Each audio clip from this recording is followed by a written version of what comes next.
ഒരു അമ്പലത്തിന്റെ നേരെ ഒരു വഴി, അത് നേരെ ചെന്നെത്തുന്ന ഒരു കടവ്. അങ്ങനെ നല്ല അടിപൊളി ഒരു സ്പോട്ടാണ്. ഈവനിങ് ഒക്കെ വന്നാൽ നമ്മൾ അമ്പലത്തിലെ പാട്ടൊക്കെ കേൾക്കാം. അവിടെ നിന്ന് നടന്ന് നേരെ കടവിലേക്ക് ഇറങ്ങാം. അത്ര സുന്ദരമായിട്ടുള്ള ഒരു സ്ഥലത്താണ് ഞാൻ ഇപ്പൊ നിൽക്കുന്നത്. വേറെ എവിടെയല്ല, മഹാദേവ ക്ഷേത്രം അന്നമനട. അമ്പലക്കടവ് വന്ന് ഇറങ്ങിയിട്ട് അവിടുന്ന് റൈറ്റ് ഇങ്ങനെ നടവഴി ഉണ്ട്. നമുക്ക് വേണമെങ്കിൽ ഇങ്ങനെ സൈഡിൽ കൂടെ ഒക്കെ നടന്ന് മരങ്ങളുടെ താഴെ കൂടെ ഒക്കെ പോയിട്ട് പുഴയൊക്കെ കാണാട്ടാ. പണ്ടത്തെ സിനിമകളിൽ കാണാൻ മാരത്തൊരു ലൊക്കേഷൻ വരെ എനിക്ക് ഇവിടെ ഒന്ന് ഫീൽ ചെയ്ത്. സമാധാനമാണ് മെയിൻ. നമ്മളിവിടെ എവിടെ നടന്നാലേ അമ്പലത്തിലെ പാട്ട് നമുക്ക് അകലേന്ന് ഇങ്ങനെ കേൾക്കാം. അത് തന്നെ ഒരു പോസിറ്റീവ് എനർജി ആട്ടാ. അമ്പലമൊക്കെ കണ്ട് നടന്നോളൂ. ഇപ്പോ സൈഡിലായിട്ട് ഒരു അമ്പലക്കുളം. അത് പണ്ടത്തെ മാതിരി പടവുകളൊക്കെ ഇവിടെ നോക്കിയാൽ കാണാം. പണ്ടത്തെ മാതിരി പടവുകളൊക്കെ കിട്ടിയുള്ള അമ്പലക്കുളം. കുളത്തിന്റെ ഉള്ളിൽ നോക്കിപ്പോയാണെങ്കിൽ ഫുള്ള് മീനും. മഹാദേവ ക്ഷേത്ര ലൊക്കേഷൻ ആയിട്ട് വരുമ്പോ ഇവിടെയാണ് എത്താ. അതിന്റെ ലെഫ്റ്റ് സൈഡിലേക്ക് ഒരു ടാർട്ട വഴി ഉണ്ട്. അത് നേരെ ഇതിന്റെ പിന്നിലേക്ക് ചെല്ലും. അതാണ് നമ്മൾ പറയുന്ന പുഴയിലേക്ക് പോകുന്ന വഴി.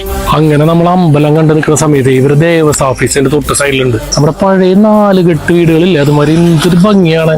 ഇവിടെ വന്നവരുണ്ടെങ്കിലും അതുമാതിരി ഞാൻ പറഞ്ഞ മാതിരി നിങ്ങൾക്ക് ഫീൽ ചെയ്തിട്ടുണ്ടെങ്കിൽ ഒരു കമന്റ് ഇടണേ. ഈ വീഡിയോ ഇഷ്ടമാണെങ്കിൽ ഒന്ന് ഫോളോ ചെയ്യുക. ഇതുമാതിരി നല്ല നല്ല സ്പോട്ടുകളായിട്ട് ഞാൻ ഇനിയും വരുന്നതായിരിക്കും കേട്ടോ.